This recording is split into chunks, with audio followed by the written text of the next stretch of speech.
10th and 11th grade. I'm going to start by talking about U.S. history Wednesday and Thursday, and then move on to language arts Wednesday and Thursday. So here are your words, here are your learning targets, your standards. Social studies is really just going to be following that assignment overview for both Wednesday, Thursday, and your homework. Okay, cool. Let's get into our modeled notes. First, you need your assignment overview. And let's model some notes. So I'm going to model communism versus capitalism on packet page 2. Okay, World War II did not create the tension between communism and capitalism. It did, however, magnify it or make it more intense. So this is our problem. The conflict between communism and capitalism is magnified by the Cold War. Bolsheviks seized political control of Russia in 1917 during the Russian Revolution. The revolution brought down the Romanov dynasty that had ruled for more than 300 years. This contributed to the Red Scare in the United States, so that's an effect. The Red Scare happened in the US, where fear of anti capitalist ideas and mistrust of immigrants ran rampant. People particularly feared immigrants from Russia and southern and eastern Germany. Many Americans believe these immigrants wanted to overthrow the US government. Officials, so this is what they did about it. Officials raided and arrested anyone considered an anarchist or communist or a socialist. The culture of fear influenced the trial of Nicola Sacco and Bartolomeo Vanzetti, who were convicted of murder and put to death in 1927. The strong opposition to communism and socialism was widespread in the United States after World War II and also influenced the events that followed World War II. Okay, so problem. Ideological struggle between communism and capitalism. And the Cold War. The Cold War's ideological struggle between communism and capitalism. Okay, we'll just do another problem. The fall of the Romanov dynasty in Russia and the establishment of a communist one. And as the Bolsheviks took control, Bolsheviks took over. Bolsheviks are communists, if you didn't figure that out by context. Bolsheviks took over, led to fear of communism in the US in an era known as the Red Scare, because red is the color that represents communism. Solution. People arrested, raids and arrests of anyone considered an anarchist, communist, or a socialist, like Sacco and Vanzetti. Sacco and Vanzetti were never like justly tried. Like they never figured out if they were actually anarchists, but they were put to death because of their political views. Great. There we got it. You should write down what I have here in bold. Okay. We're going to jump ahead, so you should finish everything else, all the other notes. Honestly, it's probably going to be a lot of combinations of problem solution and cause and effect. So don't just do one, do both, especially if it's needed. And then answer your questions on packet page 2 through 5 using academic sentences for your homework. You can show me everything on Monday. Okay, I'm going to jump ahead to Thursday. So we're going to flip to packet page 6. Global Iron Curtain. Okay, so I want you to do one set of notes for every single paragraph. So paragraph 1's really short, so it's not going to be combination, right? Okay, although Truman won the reparations argument, he had less success on other issues at Potsdam. Soviets refused to pledge stronger commitments to uphold the Declaration of Liberated Europe. Okay, so it's kind of out of order. So the Soviets refused to pledge stronger commitments to uphold the Declaration of Liberated Europe. And those who study history or have been listening and know that the Soviet Union makes Eastern Europe satellites of itself, they didn't uphold the Declaration of Liberated Europe. They did not leave Europe liberated. They kind of took control of it, especially Eastern Europe. Okay, so this shows that US leadership didn't resolve things with just calling them the Soviets. That's what they say in the textbook. The Soviets post World War II. It's short, so we're just going to do a cause and effect. Okay, paragraph 2. Presence of the Soviet army in Eastern Europe ensured that pro-Soviet communist governments would be established in the nations of Poland, Romania, Bulgaria, Hungary, and Czechoslovakia. The communist countries of Eastern Europe came to be called satellite nations. Okay, problem from the Soviets' perspective. Soviets needed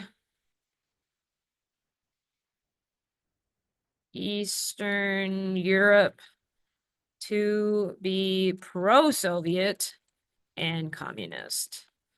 So they stationed their army there to ensure that Eastern European countries became both communist and satellites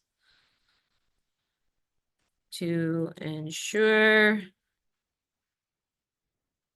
that much of Eastern Europe would be communist and under Soviet control as satellite nations. See, I'm using that vocab word. Okay, so then they're explaining the term. As satellites are tied by gravity to the planets they orbit, so are Eastern European countries tied to the quote-unquote gravity of the larger country of Russia.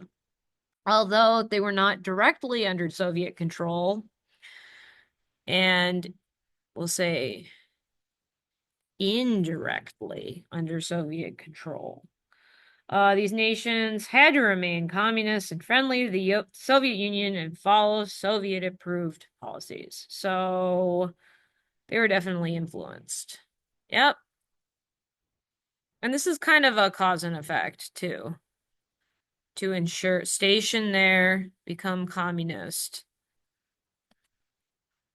So this led to their status as satellite nations. See, I mean, either way is fine as long as it's fully explained. That had to be friendly to the Soviet Union and follow Soviet approved policies. Write down what I put in bold. Okay, so let's jump to language arts. Language arts. Wednesday is analyze, craft, and structure. Thursday is conventions and style. The homework is the workbook. The classwork is the workbook. The homework are the worksheets that I gave you in class. I can also link them. I haven't done that yet, but I will. Okay. Great. So turn to page 344. I went ahead, just so that you could see it on the screen, and I copy and pasted it onto here. So we talked about the analyze, craft, and structure in class, but if you weren't there or you were gone for whatever reason, you should read over page 344. And then I went ahead and I explained in a little bit more detail what they mean to do for each column. So they've already filled in the first row for you, and they've given you the paragraph numbers for the next 2 rows. So the first thing you do is you write the allusion within the paragraph specified to the Declaration of Independence and explain how it's different in the Declaration of Sentiments. So, Elizabeth Cady Stanton is referencing this bit of the Declarations of Independence, and if you want to reference the Declaration of Independence, it's the first story in your workbook. And then you also have to, for this row, explain how Stanton revises it to all men and women are created equal. Then you answer this question fully. There might not be room for an academic sentence. How does Stanton's allusion to the Declaration of Independence help develop her ideas in the Declaration of Sentiments? So it suggests the Declaration of Sentiments is equal into importance and perhaps even goes beyond the Declaration of Independence because they're including both men and women. So yeah, find the allusion in paragraphs 3 through 17, find the allusion in paragraphs 18 to 20, and explain how referencing the Declaration of Independence strengthens Stanton's argument. Okay, great. And then homework is the Analyze, Craft, and Structure worksheet. Okay, Thursday, you'll be doing conventions and style on page 345. You'll only do what is here. I think I skipped a section. So first, you read the directions, and it says basically to label each clause as independent or subordinate. So it says specifically each example contains one independent clause and one subordinate clause. Mark independent clauses once and subordinate clauses twice. Okay, so we're doing like little hash marks. Okay, so I'll do the first one for you. Although some proponents of women's rights supported the Declaration of Independence, well, I know that that's subordinate because this is not a complete sentence on its own with the L though. So I'm going to go like this. I'm going to put it into parentheses, but you can just do it over it if you want, as long as it's clear what you're doing. And I'm going to say subordinate, so I'm going to say 2 tallies. Others considered it too radical. Well, that just works on its own. So 1 tally. And there'll be 2 markings per letter. So you'll do 2 for this one and 2 for this one. Okay, then you do the same for this. We hold these truths to be self-evident, and you think, okay, is that independent or subordinate? Well, I know that's independent because it is a stand-alone phrase that could be ended with a period. And then you'll do 1 for this section, and you'll do 1 for this section. So you need 2 more for this. Then you'll do the write it at the bottom of the page. So you'll skip the explain how to use these clauses, helps the writer show a main idea and the details to support it. You'll skip to the write it, complete this paragraph by adding a clause to each sentence as directed. So it's going to involve a little creativity. If I had been working along Elizabeth Cady Stanton, so you can continue with the same subject, what would I have done? Or you can say something else. So I would have supported her. Period. That would work. Or you could say, if I had been working along Elizabeth Cady Stanton,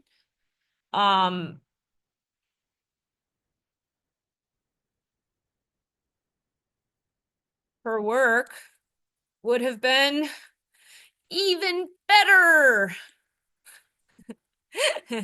I mean, depending on what message you want to send, right?